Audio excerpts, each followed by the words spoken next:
جس میں صرف مہر کا تذکرہ ہے اور ایجاب و قبول کا تذکرہ ہے، اور اس کے علاوہ بہت سی چیزیں جو لوازمات کو جوڑ دیا ہے لوگوں نے، شرعی طور پر اس کا کوئی حصہ نہیں ہے، شرعی طور پر اس کا کہیں سے بھی کوئی ثبوت نہیں ہے، یہ سارے رسم و رواج ہیں۔ اللہ کے نبی پاک صلی اللہ علیہ وسلم نے جتنی بھی شادیاں کی ہیں آپ کو معلوم ہوگا کہ کتنی سادگی کے ساتھ آپ نے نکاح فرمایا۔ یہاں تک کہ حدیث کی کتاب میں موجود ہے کہ ایک شادی آپ صلی اللہ علیہ وسلم کے ایک نکاح ہوا تو آپ صلی اللہ علیہ وسلم کے پاس کھلانے کے لیے بھی کچھ نہیں تھا، تو آپ نے صحابہ کرام کو بلایا اور خود ہی کہا کہ اپنے اپنے گھر سے کھانا لے آنا اور میرے ساتھ تناول فرما لینا۔ تو یہ وہ زندگی تھی آپ صلی اللہ علیہ وسلم کی، لیکن ہم اور آپ اسی نبی کے دم بھرتے ہیں، اسی نبی کے نام لیوا ہیں۔ وہ صحابہ کرام جو نبی پاک صلی اللہ علیہ وسلم پر اپنی جان کو چھڑکتے تھے، اپنی جان کو قربان کر دینے سے دریغ نہیں کرتے تھے، وہ محبت، وہ عشق، وہ جذبہ ہم اور آپ کے اندر بھی ہونا چاہیے۔ یہ نہیں کہ صرف ہم نام کے مسلمان بنے، جب شریعت کی بات آ جاتی ہے، جب دین کی بات آ جاتی ہے، قرآن حدیث کی بات آتی ہے تو ہم اور آپ اپنی شریعت کو چھوڑ دیتے ہیں اور یہ دیکھتے ہیں کہ دنیا کیا کرتی ہے، اس رنگ میں رنگ جاتے ہیں۔ حالانکہ اللہ تعالیٰ نے کہا صبغۃ اللہ ومن احسن من اللہ صبغہ، کہ اللہ کے رنگ میں رنگنے سے بہتر کوئی رنگ نہیں ہو سکتا۔ وہی شخص کامیاب ہوگا، وہی شخص جنت میں جائے گا جو نبی کی اطاعت کرے گا، جو رسول کی اطاعت کرے گا۔ اللہ تعالیٰ نے قرآن کریم میں کہا قل ان کنتم تحبون اللہ فاتبعونی، اگر تم اللہ سے محبت کرتے ہو تو میرے رسول سے محبت کرو۔ اب آپ کو یہ دیکھنا ہوگا کہ نبی پاک صلی اللہ علیہ وسلم نے نکاح کس طرح سے فرمایا اور آپ نے اپنی بیٹی کا نکاح کس طرح سے فرمایا۔ ظاہر سی بات ہے کہ ہم اور آپ کو یہ معلوم ہے کہ نبی پاک صلی اللہ علیہ وسلم نے اپنی بیٹیوں کا نکاح فرمایا، آپ نے خود شادی کی، کہیں بھی جہیز کا نام و نشان تک موجود نہیں ہے۔ ایک واقعہ بہت مشہور ہے کہ حضرت علی رضی اللہ تعالیٰ عنہ کو آپ صلی اللہ علیہ وسلم نے کچھ تکیہ وغیرہ آپ نے دیا تھا جہیز کے طور پر، حالانکہ یہ بات سرے سے ہی غلط ہے۔ آپ کو معلوم ہوگا کہ اللہ کے نبی پاک صلی اللہ علیہ وسلم نے حضرت ابو طالب سے حضرت علی رضی اللہ تعالیٰ عنہ کو اپنے پرورش میں لے لیا تھا۔ کس میں لے لیا تھا بھائی؟ اپنی پرورش میں لے لیا تھا۔ تو جو جس کی پرورش میں ہوتا ہے وہ اس کا خیال رکھتا ہے۔ تو حضرت علی رضی اللہ تعالیٰ عنہ کو پالا پوسا اور جوان کیا ہے حضرت محمد مصطفیٰ صلی اللہ علیہ وسلم نے۔ تو ظاہر سی بات ہے کہ حضرت علی رضی اللہ تعالیٰ عنہ کی یہ حالت نہیں تھی، تو خود یعنی کہ یوں سمجھے کہ ایک والد ہونے کی حیثیت سے نبی حضرت علی رضی اللہ تعالیٰ عنہ کو جو چیزیں درکار تھی وہ چیزیں عطا کر دی۔ اس کا جہیز سے دور دور تک کا کوئی واسطہ نہیں۔ اگر جہیز ہوتا تو آپ صلی اللہ علیہ وسلم کی بیٹیاں اور بھی موجود ہیں، حضرت فاطمہ کے علاوہ رقیہ بھی ہے، حضرت زینب بھی ہے، حضرت ام کلثوم بھی ہے۔ کیا ان کے نکاح میں کوئی اس طرح کا واقعہ آپ کے سامنے ہے تو بتائے کوئی کہ آپ نے جہیز دیا ہو؟ ہے کیا؟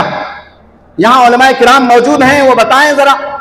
نہیں نا، تو کہیں سے دور دور تک کا واسطہ نہیں ہے جہیز کا۔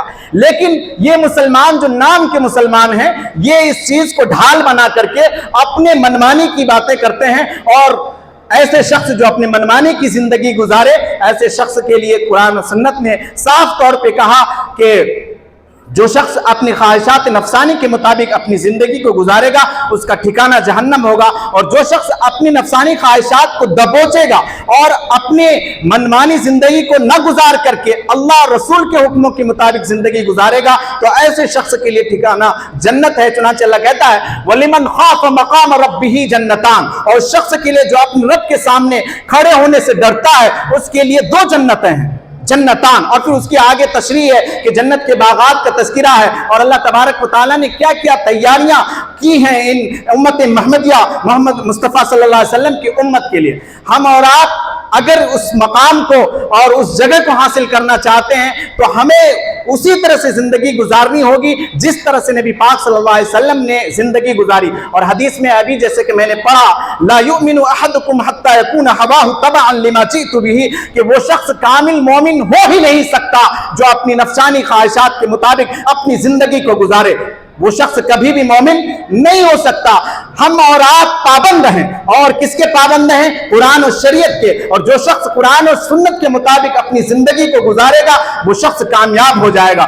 اور اللہ تعالیٰ نے قرآن کریم میں یہ بھی فرمایا کہ لا یکلفُ نفسا الا وسعها کہ اللہ تعالیٰ تمہیں مکلف نہیں بناتا مگر تمہاری وسعت کے مطابق. یعنی اللہ تبارک و تعالیٰ سب سے نہیں کہتا کہ جہاد کے میدان میں اتر آؤ, بوڑھوں سے نہیں کہتا, کمزوروں سے نہیں کہتا, جس کے اندر جو استطاعت ہے, جو صلاحیت ہے, اس کی مانگ کرتا ہے کہ تمہارے اندر اللہ تعالیٰ نے جو قابلیت اور جو صلاحیت گناگوں بھری ہے اس کا بھرپور استعمال کیا جائے. چنانچہ صحابہ کرام میں بہت سارے صحابہ کرام, کوئی نابینا بھی ہیں, کوئی کمزور بھی ہیں, تو آپ صلی اللہ علیہ وسلم نے ان کے مطابق آپ نے ان کو علاج بتایا کہ تمہیں کیا چیز کرنی چاہیے اور تمہارے لیے کیا سب سے چیزیں, کون سی چیز سب سے زیادہ محبوب ہے اور جنت میں لے جانے والی ہیں. تو آپ صلی اللہ علیہ وسلم نے کسی کو جہاد کے بارے میں کہا, کسی کو شادی کرنے کے بارے میں کہا, کسی کو کہا کہ آپ حج کرنے پہ چلے جائیے, کسی کو آپ نے کہا کہ روزہ رکھیے. تو اس سے یہ پتہ چلا کہ لا یکلف اللہ نفسا الا وسعها کہ اللہ تعالیٰ کسی کو مکلف نہیں بناتا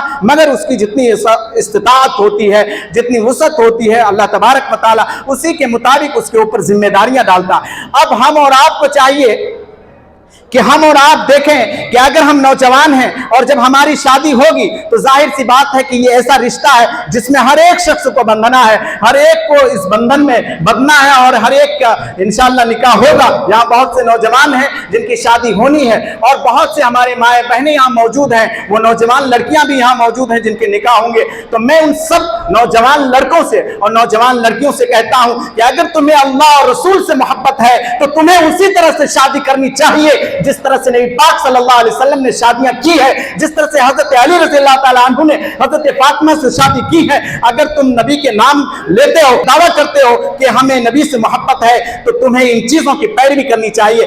اس لیے کہ جس میدان میں ہم جاتے ہیں وہاں ہر موڑ پر نبی پاک صلی اللہ علیہ وسلم کے تعلیمات اور ارشادات موجود ہیں. آپ دیکھیے کہ صحابہ کرام نے اس کو کس طرح سے انجام دیا. کسی صحابی کے بارے میں بھی واقعہ نہیں ملتا کہ کسی صحابی نے جہیز لیا ہو یا ایسے رسم و رواج جو آج ہمارے معاشرے میں ہے. میرے بزرگوں دوستوں, دور دور تک کا واسطہ نہیں. آج جبکہ اس جہیز کو بہت ہی زیادہ مشکل بنا دیا گیا ہے, تو آپ کو معلوم ہونا چاہیے کہ اس جہیز جو غلط رسوم اور جاہلیت کا دورہ چلا ہے, یہ اس جہیز کی وجہ سے بہت ساری لڑکیاں اپنی جان گنواتی ہیں, بہت سارے ماں باپ اپنے بیٹیوں کا گلا گھونٹتے ہیں, بہت سے ماں باپ اپنے بچوں کو دنیا میں آنے سے پہلے ہی اس کو دفن کر دیتے ہیں.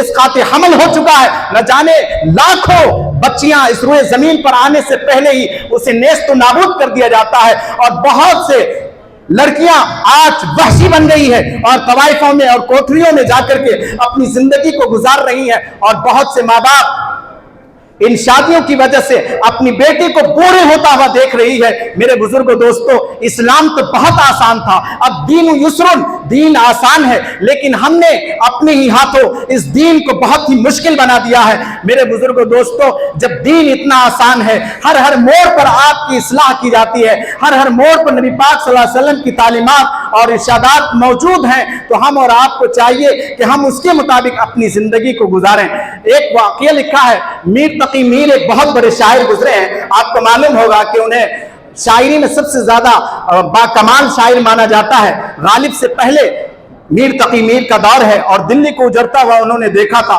پھر لکھنؤ کا کوچ کیا. بہرحال میر تقی میر کی بیٹی کی شادی ہوئی. میر تقی میر کی بیٹی کی شادی ہوئی تو جہیز کی رسم و رواج اس وقت بھی بہت زیادہ عروج پر تھا. تو میر تقی میر نے اپنی بیٹیوں کی شادی کرانے میں بہت ہی زیادہ قرض وغیرہ لے کر کے اپنی بیٹیوں کی شادی کرا دی. لیکن اس کے بعد حضرت میر تقی میر کے بارے میں آتا ہے کہ وہ زمین پر پڑے پڑے لیٹے رہتے تھے اور کچھ ایسی چیزیں نہیں تھی, نہ کھانے کو نہ رہنے کو, ہر طرح سے فقیری کے زندگی گزار رہے تھے. ان کی بیٹی کو پتا چلا کہ میرے ابو کی یہ حالت جہیز کی وجہ سے ہوئی ہے, تو ان کی بیٹی کا انتقال ہو جاتا ہے. تو اس وقت انہوں نے میر تقی میر نے ایک شعر کہا تھا, وہ میں سنانا چاہتا ہوں کہ اب آیا خیال اے آرام جاں اس نامرادی میں, اب آیا خیال اے آرام جاں اس نامرادی میں, کفن دینا ہی بھول گئے ہم اسباب شادی میں. یہ میر تقی میر کا آخری شعر مانا جاتا ہے کہ انہوں نے اپنی بیٹی کو جب اس دنیا سے جاتے ہوئے دیکھا تو انہوں نے یہ دل میں یہ تمنا کی کہ کاش میں اپنی بیٹی کو جہیز کے ساتھ ساتھ کفن بھی دے دیتا تو شاید یہ کمی پوری ہو جاتی اور سسرال والوں کی طرف سے یہ کفن نہ دیا جاتا. تو میرے بزرگوں دوستوں, آج